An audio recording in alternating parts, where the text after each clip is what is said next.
Assalamualaikum warahmatullahi wabarakatuh. Perkenalkan, teman-teman, nama saya Nur Afiani Aziza. Saya dari kelas Teknik Informatika 3A. Ini adalah sebagai tugas UAS saya. Pada proyek kali ini saya akan menjelaskan tentang queue dengan array.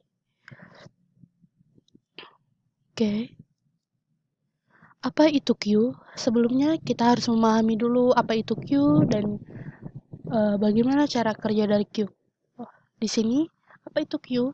Queue atau yang biasa kita sebut dengan antrian adalah suatu kumpulan data yang mana penambahan data atau elemen hanya dapat dilakukan pada sisi belakang, sedangkan penghapusan atau pengeluaran elemen dilakukan pada sisi depan.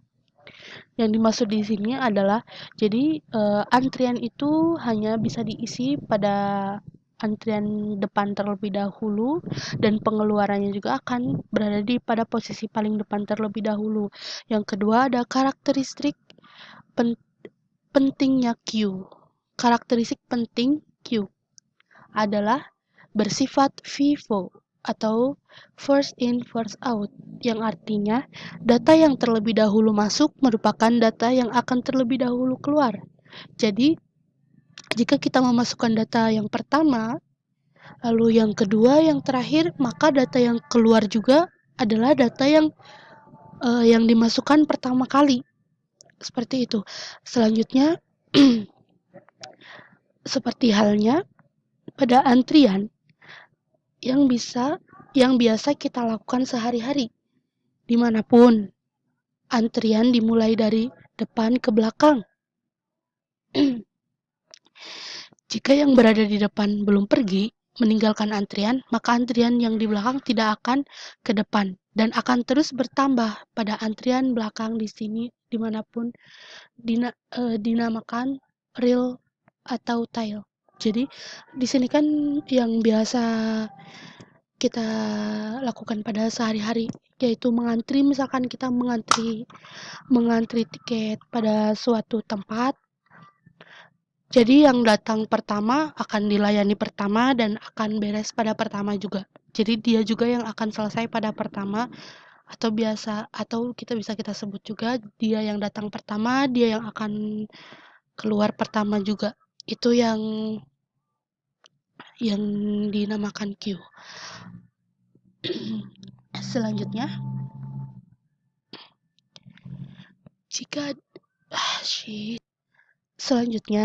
jika ada yang keluar dari antrian atau biasa disebut juga DQ, maka data tersebut adalah yang paling depan atau head atau front.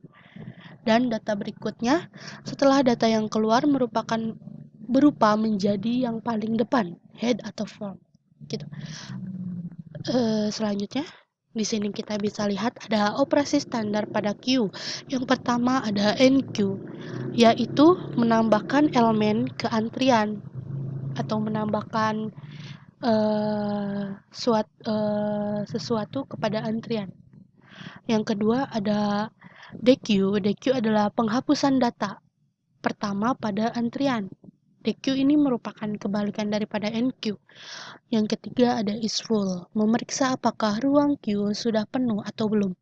Yang keempat ada is empty. Is empty merupakan sesuatu yang memeriksa apakah ruang EQ sudah kosong atau tidak atau belum. Yang kelima ada code. Code merupakan tempat menghitung banyaknya data pada antrian. Jadi jika data tersebut memiliki banyak yang masuk atau banyak antrian, maka itu yang bekerja adalah code. Display atau view, yaitu mencetak semua data pada antrian.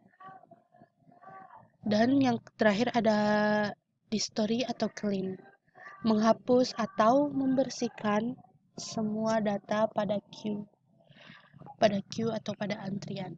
Selanjutnya, di sini ada konsep queue pada array.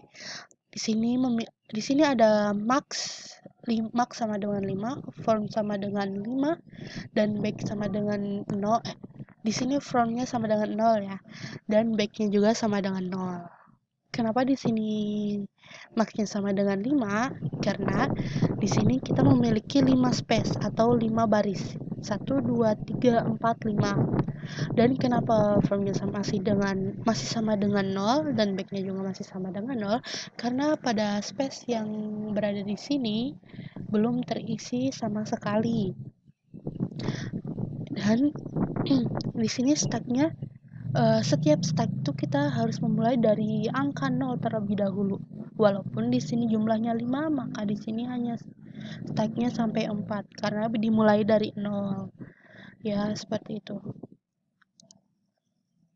Oke, di sini ada representasi memori. Penambahan data. Ini contohnya. Maksimal 5, masih maksimal 5 ya. Di sini posisinya masih ada 5 space dan dari 0 1 2 3 4 5. 1 2 3 sampai 4. Dan di sini ada back dan max. Back kurang dari max. Front sama dengan 1, back sama dengan 1. Kenapa? Karena di sini Rudy sudah memasuki space pertama. Maka frontnya sama dengan 1 dan backnya sama dengan 1.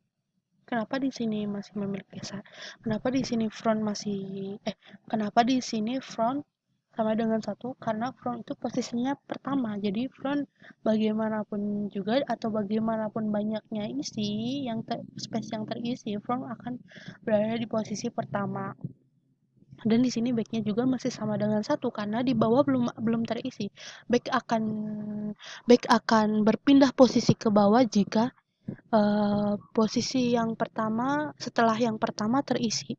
Nah, seperti ini. Frontnya masih di posisi pertama, di posisi Rudy, dan stack kedua terisi oleh Bambang, yang stack ketiga ada Siti, Mamat, dan Wawan. Dan kenapa di sini back ke bawah? Karena space-nya sudah terisi sampai bawah. Back sudah berada di posisi stack nomor 4. Dan kenapa sih back tidak berada di posisi ketiga atau kedua? Kenapa? Karena back akan mengikuti si space yang terisi ini. Seperti itu. Representasi memori. Ini adalah penghapusan data. Di sini tadi kan yang posisi pertama ada pada Rudy, Bambang, Siti, Mamat, lalu Wawan. Sedangkan misalkan ini adalah antrian. Si Rudy sudah beres pada antrian tersebut, maka Rudy akan keluar pertama. Seperti pengertiannya, yang masuk pertama akan keluar pertama juga. Tadi kan Rudy sebagai orang yang pertama kali masuk, jadi Rudy juga sebagai orang yang pertama kali keluar. Nah, ketika Rudy keluar, maka Bambang akan berada di posisi pertama atau naik semuanya. Siti kedua, Mamat ketiga, dan Wawan keempat. Dan posisi frontnya tersebut masih berada di posisi pertama. Dan backnya akan naik pada posisi keempat atau pada jumlah yang keempat. Seperti itu. Mungkin untuk teman-teman dapat dipahami. Cukup sekian dari saya, kurang dan kurangnya mohon maaf. Wassalamualaikum warahmatullahi wabarakatuh.